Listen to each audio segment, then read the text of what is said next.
नमस्कार दोस्तों, कैसे हैं आप। स्वागत है आपका एक बार फिर से हमारे YouTube चैनल पर।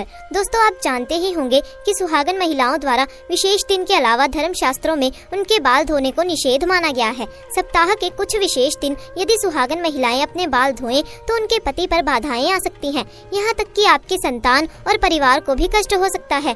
तो आइए आप भी जान ले कि किस दिन सुहागन महिलाओं को बाल नहीं धोने चाहिए। चाहे मर जाना, लेकिन सुहागन महिलाएं इस दिन बाल कभी मत धोएं, नहीं तो आप पछताएंगे। साथ ही हम जानेंगे कि सुहागन महिलाएं बिना बाल धोए भी कैसे व्रत कर सकती हैं या किसी भी पूजा या शुभ कार्य में शामिल हो सकती हैं। इसी के साथ हम जानेंगे महिलाओं की कुछ ऐसी गलतियों के बारे में जिससे घर में आती है बर्बादी। तो पूरी जानकारी के लिए वीडियो को अंत तक जरूर देखिएगा। दोस्तों, नंबर 1, बुधवार के दिन विशेषकर कुंवारी लड़कियों को बाल नहीं धोने चाहिए। यदि कोई कुंवारी लड़की बुधवार के दिन अपने बालों को धोती है तो उसके भाई पर कोई बड़ी आफत आ सकती है जिसका आप अंदाजा भी नहीं लगा सकते। इसीलिए जितना संभव हो सके बुधवार के दिन कुंवारी लड़कियों को बाल नहीं धोने चाहिए। नंबर 2, बृहस्पतिवार। यदि कोई सुहागन महिला बृहस्पति यानी गुरुवार के दिन अपने बालों को धोती है तो उसके पति की आयु घटती चली जाती है। सुहागन महिलाओं को भूल कर भी बृहस्पतिवार के दिन बाल नहीं धोने चाहिए और ना ही बृहस्पतिवार के दिन नाखून और बाल आदि काटने चाहिए। ऐसे में आपको बृहस्पतिवार के दिन घर में पोछा भी नहीं लगाना चाहिए और ना ही बृहस्पतिवार के दिन कपड़े आदि धोने चाहिए। अगर आप ऐसा करती हैं तो आपके परिवार पर बहुत बड़ी विपदा आ सकती है। दोस्तों, नंबर 3, सोमवार। यदि कोई शादीशुदा महिला सोमवार के दिन बाल धोती है तो उसकी बेटियों और बेटों पर कोई बड़ा संकट आने की संभावना बनी रहती है। परिवार को किसी बड़े आर्थिक संकट का सामना करना पड़ सकता है। ऐसे में शादीशुदा महिलाओं को सोमवार के दिन भी बाल कभी नहीं धोने चाहिए। परिवार को संकटों से बचाने के लिए महिलाओं को इन नियमों का पालन अवश्य करना चाहिए। आइए अब जानते हैं कि किस दिन महिलाओं को बाल जरूर धोने चाहिए। दोस्तों, शुक्रवार के दिन महिलाओं को बाल जरूर धोने चाहिए। इससे घर में बरकत आती है और आपके घर में सुख समृद्धि बनी रहती है। जो सुहागन महिलाएं शुक्रवार के दिन बाल धोती हैं, उनके पति जल्द ही धनवान बनते हैं। दोस्तों, अगर किसी कारणवश आप बाल ना धो सकें और ऐसे में आपको किसी भी शुभ कार्य में या पूजा पाठ में शामिल होना हो तो बिना बाल धोए भी आप कैसे शुभ कार्य में शामिल हो सकती हैं। बस इसके लिए सुहागन महिलाओं को चाहिए कि वो अपनी मांग में सिंदूर लगाएं और इसे आप किसी भी पूजा में या धार्मिक पवित्र कार्य में बिना बाल धोए भी शामिल हो सकती हैं। हालांकि पुरुषों के लिए धार्मिक कार्य में शामिल होने से पहले बाल धोने आवश्यक हैं। दोस्तों, महिलाओं के मांग के हिस्से को गंगा स्थान माना जाता है। शास्त्रों में इसे बेहद पवित्र माना जाता है। इस स्थान का सुहागन महिला के जीवन में बेहद खास महत्व होता है। मांग में सिंदूर लगाकर महिला माँ पार्वती को सम्मान देती है और ऐसे शादीशुदा महिलाओं पर माँ का आशीर्वाद सदैव बना रहता है। लेकिन दोस्तों, मांग में सिंदूर लगाते समय महिलाएं कुछ ऐसी गलतियां कर बैठती हैं जिसकी वजह से उन्हें इसका फल नहीं मिलता, बल्कि घर में बर्बादी आने लगती है। ऐसे में पति पत्नी के बीच कलेश बढ़ने लगता है। तो आइए जानते हैं कि कौन सी है वो ऐसी गलतियां जो महिलाएं अक्सर सिंदूर लगाते वक्त करती हैं। दोस्तों, नंबर 1, कुछ महिलाओं को सिंदूर लगाने में बहुत शर्म महसूस होती है और वो अपने सिंदूर को मांग में छिपा लेती हैं। लेकिन जो महिलाएं अपने सिंदूर को मांग में छुपा लेती हैं या थोड़ा सा सिंदूर लगाती हैं, उनके पति को समाज में मान सम्मान नहीं मिलता है। दोस्तों, नंबर 2, जो महिलाएं सिंदूर ज्यादा लंबा लगाती हैं, उनके पति को समाज में मान सम्मान खूब मिलता है।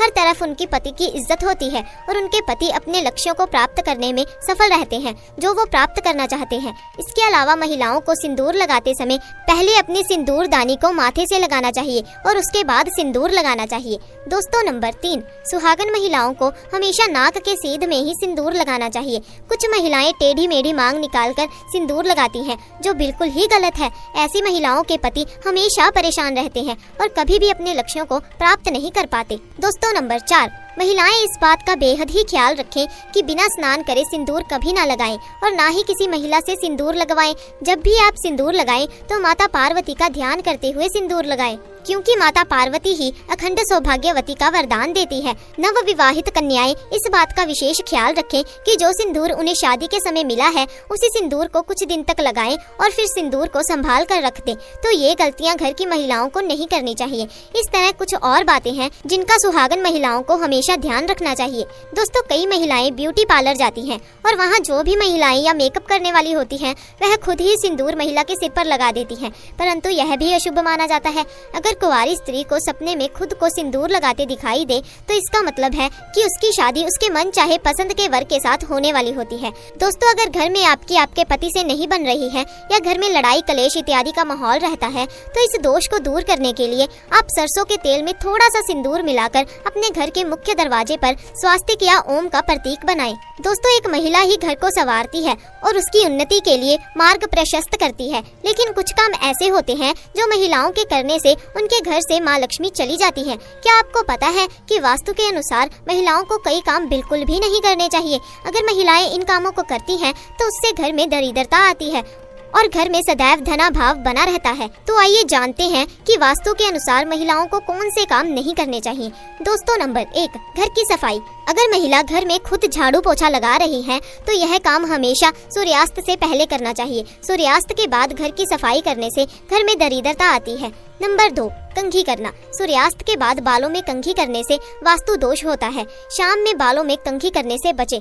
दोस्तों, नंबर 3, खाना पकाना। महिलाओं को किचन में स्नान करने के बाद ही प्रवेश करना चाहिए। स्नान करने के पहले रसोई में प्रवेश नहीं करना चाहिए। दोस्तों, नंबर 4, नहाना। घर की सफाई के बाद महिला को तुरंत स्नान करना चाहिए। देर से स्नान करने से घर में दरिद्रता आती है। महिलाओं को स्नान करने के बाद भगवान की प्रार्थना करनी चाहिए और प्रसाद चढ़ाना चाहिए। लक्ष्मी माँ को प्रसाद चढ़ाने से पहले अगर आप कुछ खाती हैं तो लक्ष्मी रुष्ट हो जाती हैं। दोस्तों, नंबर 5, क्रोध करना। ऐसा घर जहाँ स्त्री हमेशा क्रोधित रहती है और कभी खुश नहीं रहती, वहाँ लक्ष्मी माँ की कृपा नहीं होती।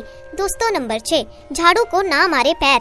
कहा जाता है कि घर की स्त्रियों के द्वारा कभी भी झाड़ू को लात नहीं मारना चाहिए। जिस घर में महिलाएं झाड़ू को पैर से लगाती हैं या फिर पैर से ठोकर मारती हैं, वहाँ कभी भी लक्ष्मी का वास नहीं होता। अगर कोई स्त्री घर में ऐसा करती है तो उस घर में दरिद्रता छाई रहती है।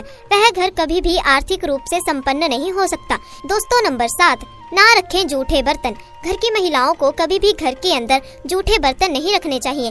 घर की महिलाओं की आदत होती है कि वे तवा और कढ़ाई को किचन में जूठा रखकर ही सोने चली जाती हैं, तो ऐसे घर में कभी भी लक्ष्मी नहीं आती। दोस्तों, नंबर 8, किसी को ना दे सिंदूरदानी। सुहागन महिलाएं कभी भी अपने सिंदूर को जिस भी डब्बी से या सिंदूरदानी से आप सिंदूर लगाती हैं और सिंदूर जब भी लगाएं तो अकेले में सिर पर पल्ला डालकर लगाएं। सुहागन महिलाएं अपने हाथों की चूड़ियां और पैर में पहनी पायल भी किसी के साथ शेयर ना करें। ऐसा करना बहुत ही अशुभ माना जाता है। इसी तरह अपने माथे की बिंदी भी किसी और को नहीं देनी चाहिए। इसी के साथ दोस्तों, जानते हैं कि महिलाओं को क्यों अपने पति का झूठा भोजन नहीं खाना चाहिए। दोस्तों, हमें बचपन से ही सिखाया जाता है कि कभी किसी अन्य व्यक्ति का झूठा खाना नहीं खाना चाहिए। शास्त्रों में भी झूठा खाना खाने को मना किया जाता है। हिंदू धार्मिक शास्त्रों के अनुसार जो व्यक्ति झूठा खाना खाता है या खिलाता है तो वह पाप का भागीदार बनता है। उसके ऊपर हमेशा नकारात्मकता का संचार बना रहता है। इसी के साथ शास्त्रों में यहाँ तक बताया गया है कि पत्नी को अपने पति का झूठा खाना ग्रहण नहीं करना चाहिए। शास्त्रों में इसे पाप की श्रेणी में रखा जाता है। ऐसे में कभी भी पत्नी को पति का झूठा खाना ग्रहण नहीं करना चाहिए। तो इसी के साथ दोस्तों, जानते हैं भोजन के कई और नियमों के बारे में। नंबर 1, भोजन से पूर्व अन्न देवता अन्नपूर्ण माता की स्तुति करके उनका धन्यवाद देते हुए तथा सभी भूखों को भोजन प्राप्त हो ईश्वर से ऐसी प्रार्थना करके भोजन करना चाहिए। भोजन बनाने वाला स्नान करके ही शुद्ध मन से मंत्र जाप करते हुए रसोई में भोजन बनाए और सबसे पहले 3 रोटियां, एक गाय, एक कुत्ते और एक कोए हेतु अलग निकालकर फिर अग्नि देव को भोग लगाकर ही घर वालों को खिलाए। भोजन किचन में बैठकर ही सभी के साथ करें। प्रयास यही रहना चाहिए कि परिवार के सभी सदस्यों के साथ मिलजुल कर ही भोजन किया जाए। नियम अनुसार अलग अलग भोजन करने से पारिवारिक सदस्यों में प्रेम और एकता कायम नहीं हो पाती। दोस्तों, नंबर 2, भोजन समय। प्रातः और साय ही भोजन का विधान है, क्योंकि पाचन क्रिया की जठराग्नि सूर्य उदय से 2 घंटे बाद तक एवं सूर्यास्त से 2 घंटे पहले तक प्रबल रहती है। जो व्यक्ति सिर्फ एक समय भोजन करता है वह योगी, और जो 2 समय करता है उसे भोगी कहा जाता है। एक प्रसिद्ध लोकती है, सुबह का खाना स्वयं खाओ, दोपहर का खाना दूसरों को दो और रात का भोजन दुश्मन को दो। दोस्तों, नंबर 3, भोजन की दिशा। भोजन पूर्व और उत्तर दिशा की ओर मुंह करके ही खाना चाहिए। दक्षिण दिशा की ओर किया हुआ भोजन प्रेत को प्राप्त होता है। पश्चिम दिशा की ओर किया हुआ भोजन खाने से रोगों में वृद्धि होती है। दोस्तों, नंबर 4, ऐसे में ना करे भोजन। शैया पर हाथ पर रखकर टूटे फूटे बर्तनों में भोजन नहीं करना चाहिए। मल मूत्र का वेग होने पर कलह के माहौल में, अधिक शोर में, पीपल वट वृक्ष के नीचे भोजन नहीं करना चाहिए। परोसे हुए भोजन की कभी निंदा नहीं करनी चाहिए। ईर्ष्या, भय, क्रोध, लोभ, रोग, दीन भाव के साथ किया हुआ भोजन कभी पचता नहीं है। दोस्तों, नंबर 5, ये भोजन ना करें। गरिष्ठ भोजन कभी ना करें। बहुत तीखा या बहुत मीठा भोजन ना करें। किसी के द्वारा छोड़ा हुआ भोजन ना करें। आधा खाया हुआ फल, मिठाइयाँ आदि पुनः नहीं खानी चाहिए। खाना छोड़कर उठ जाने पर दोबारा भोजन नहीं करना चाहिए। जो ढिंडोरा पीटकर खिला रहा हो वहाँ कभी ना खाएं। पशु या कुत्ते का छुआ, श्राद्ध का निकाला, अनादर युक्त परोसा गया भोजन भी ना करें। तो दोस्तों, ये है कुछ वास्तु के नियम जो हमें अपनी जिंदगी में जरूर अपनाने चाहिए। तो दोस्तों, अगर जानकारी अच्छी लगी तो वीडियो को लाइक और शेयर कीजिए, और अगर आप हमारे चैनल पर नए हैं तो चैनल को जल्दी से जाकर सब्सक्राइब भी कर दीजिए। धन्यवाद।